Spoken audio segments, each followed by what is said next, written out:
जय श्री राम। प्रिय भक्तों, दिन में सिर्फ एक बार इस मंत्र का जाप लिखवा लो, असंभव संभव होगा।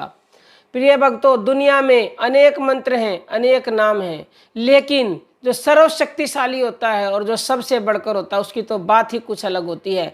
तो ऐसा ही एक मंत्र जो दुनिया में सबसे बड़ा है, सबसे बढ़कर है, उससे बढ़कर कुछ भी ना था, ना है और ना ही होगा। अगर आप उस मंत्र का दिन में केवल एक बार भी ब्रह्म मुहूर्त में उठकर अगर आप जप करते हो, ध्यान करते हो, तो निश्चित ही आपका असंभव कार्य संभव होगा। और उसी दिन आजमा के देख लेना।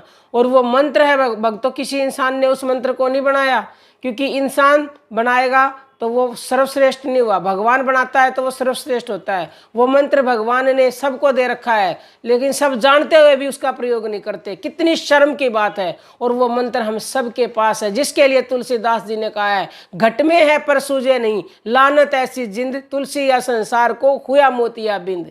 तो तुलसीदास जी कहते हैं कि वो राम, वो मंत्र हमारे घट में है, फिर भी उसको नहीं जानते, तो ऐसे इंसान की जिंदगी पे लानत है। और उसी जैसे कि कस्तूरी कुंडल बसे मृग ढूंढे मन माई, ऐसे घट घट राम है जिन्हें दुनिया जानत नाई। कस्तूरी मृग के नाभि में होती है, लेकिन वो उसको ढूंढने के लिए पूरे वन में घूमता रहता है। ऐसे ही हमारे घट घट में राम है, हम उसे जानते नहीं हैं और उससे लाभ नहीं उठाते, तो हमारे लिए जीना बेकार है। तो आपको क्या करना है, भगवान ने हमें जो मंत्र दिया है, जो सांस रूपी मंत्र दिया है, क्योंकि सांस यानी कि प्राण, और उन प्राणों में प्राणपति हैं। तुम हो एक अगोचर सबके प्राणपति। वो जो सबका एक अगोचर है, जो हमारे प्राणों का भी पति है, हमें उस तक पहुंचना। लेकिन उस तक पहुंचने के लिए सीढ़ी है नाम जप की। शुरू करो वाणी से उपांशु मानसिक, और फिर प्राण जप पे आ जाओ।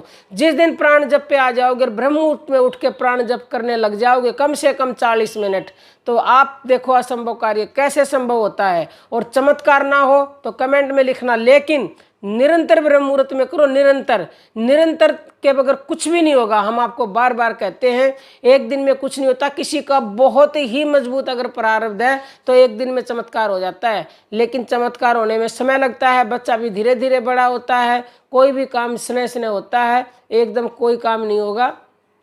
अगर आप पे कृपा होगी तो उसकी कृपा से ही एकदम होगा। तो आप कृपा प्राप्त करने के लिए केवल और केवल उस नाम को जपें जो हम सब के घट में है, जो हमारी सांसों में छिपा हुआ है। और सांसों जो कोई डायरेक्ट कर सकता है तो प्राण जप करे, ऊपर आती श्वास के साथ नाम बोलो, नीचे के साथ छोड़ती के साथ नाम, जिस पर भी आपको विश्वास है। या फिर सीधे बैठ जाओ या सीधे लेट जाओ, ज्ञान मुद्रा ये लगा लो, ऐसे सीधे बैठ जाओ। बैठ करके कुछ मत करो, जो आपकी सांस आ रही है जा रही है इसको बस देखते रहो ऐसे।